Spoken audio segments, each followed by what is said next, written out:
आज के बाजार की क्या रही खासियत और जो लाइफ टाइम हाई पर बाजार पहुंचे उसके पीछे की वजह बता रहे हैं अनिल सर।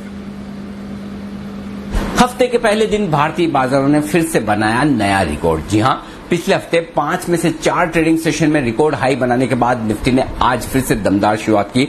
15,700 के पार खुलते हुए दिखा बाजार। उसके बाद सीमित दायरे में कारोबार करते करते मिड सेशन से बाजार ने रफ्तार पकड़ने के काम किया और उसके बाद निफ्टी ने नया हाई बनाया 15,773। अब ये है वो ऐतिहासिक स्तर जो भारतीय बाजारों में रिकॉर्ड के तौर पर दर्ज हो चुका है निफ्टी पर। और क्लोजिंग बेसिस पर भी निफ्टी ने लाइफ टाइम हाई बनाया। न सिर्फ निफ्टी ने बल्कि मिड कैप और स्मॉल कैप इंडेक्स लगातार चौथे दिन रिकॉर्ड हाई बनाते हुए दिखे, यानी कि तेजी चौतरफा थी। और इन सबके साथ साथ आज फिर से सेंसेक्स ने भी क्लोजिंग बेसिस पर रिकॉर्ड हाई बनाया। इससे आप अंदाजा लगा सकते हैं कि खरीदारी का रुझान कितना जबरदस्त था। और इस खरीदारी के पीछे सबसे बड़ी वजह थी ग्लोबल मार्केट्स की मजबूती। शुक्रवार को अमेरिका में मजबूत ट्रेडिंग सेशन देखने को मिला, पहला फैक्टर। दूसरा फैक्टर, कोरोना के मामले वीकेंड पर 1 लाख के आसपास के आते हुए दिखे, जो कि 2 महीनों के निचले स्तरों पर है। 4 अप्रैल के बाद अब तक के सबसे कम आंकड़े।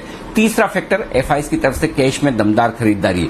चौथा फैक्टर, नतीजों का सीजन लगभग खत्म होने आया है और अभी कहीं कोई दूर दूर तक नतीजों के लिहाज से खराब खबर आने की संभावना नहीं है। और पांचवा ट्रिगर, लगातार खरीदारी और अच्छे मोमेंटम में बाजार तकनीकी तौर पर स्ट्रांग है और ऊपर जाने को तैयार है। इन सब के बीच में भारतीय बाजारों में एक और ऐतिहासिक ट्रेडिंग सेशन देखने को मिला। बैंक निफ्टी एक रेंज में फंसा है, नीचे 35,000 के आसपास सपोर्ट, ऊपर 35,800 36,000 की रेंज में रुकावट। इस रेंज में बैंक निफ्टी में सीमित दायरे में कारोबार होता दिख रहा है, लेकिन बैंकिंग शेयरों के अलावा लगातार सेक्टोरल चर्निंग होती दिख रही है। सरकारी कंपनियों का साल है और आज फिर से दिन भी उन्हीं के नाम रहा। ढेर सारी सरकारी कंपनियां ऐसी थी आज जो 10 से 20% बढ़ती हुई दिखी और 500 से ज्यादा स्टॉक्स में जो सर्किट लिमिट है उनके रिवीजन हुए।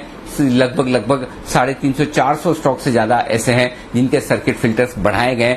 इन सब से भी बाजार में जोश आता दिखा और ब्रॉडर मार्केट में तेजी बनती हुई दिखी। तो ओवरऑल एक और बेहतरीन ट्रेडिंग सेशन जहां नए रिकॉर्ड भारतीय बाजारों ने बनते हुए दिखाए। अब अनिल जी से समझते हैं कल के बाजार पर क्या रहे स्ट्रैटेजी और निफ्टी और बैंक निफ्टी के अहम लेवल्स क्या रहेंगे।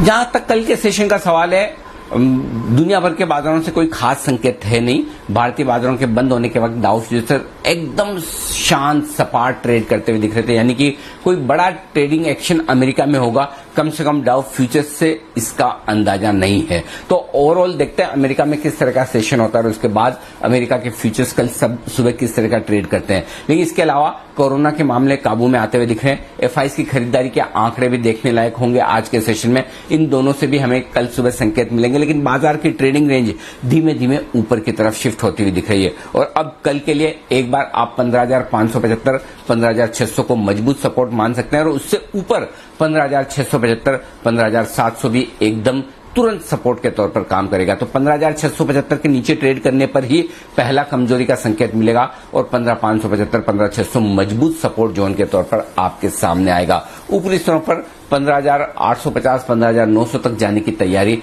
निफ्टी की हो सकती है। बैंक निफ्टी का जहां तक सवाल है, बहुत ही सीमित दायरे में फंसा हुआ है। नीचे 35,000 35,200 की रेंज में अच्छा सपोर्ट है, तो ऊपर की तरफ 35,650 35,800 की रेंज में हल्की फुल्की रुकावट। तो देखते हैं बैंक निफ्टी रेंज से बाहर किस तरफ निकलता है। निफ्टी की चाल अब तक मजबूती की है। मिड कैप स्मॉल कैप शेयरों में कल भी एक्शन पूरा बने रहने की संभावना है, जिस तरह से तेजी होती दिख रही है। तो एक और एक्शन पैक दिन कल भी रहेगा, जहां पर ग्लोबल मार्केट्स के दम पर हम करेंगे शुरुआत और उसके बाद भारतीय बाजार अपनी ताकत पर आगे बढ़ने की कोशिश करेंगे।